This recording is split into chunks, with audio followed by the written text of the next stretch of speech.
নমস্কার। সংগ্রামী যৌথ মঞ্চের পক্ষ থেকে মহামান্য সুপ্রিম কোর্টের সামনে থেকে আমি ভাস্কর ঘোষ।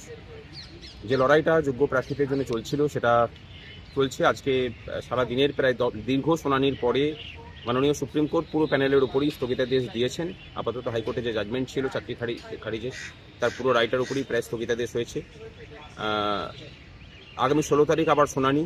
যোগ্য প্রার্থীদের হয়ে যে লড়াই, সেই লড়াইটা আরও জোরদার হবে। আমরা সংগ্রামী যৌথ মঞ্চের পক্ষ থেকে সেকেন্ড সেট অফ পিটিশন আমরা দাখিল করতে চলেছি। সেখানে আমাদের খুব পরিষ্কার করে বক্তব্য থাকবে সেগ্রিগেশনের কথা বলে। আজকেও আমাদের আইনজীবী যে বক্তব্য তুলে ধরেছেন, খুব বেশি বক্তব্য আমাদের নেই এবং থাকার কথাও নয়।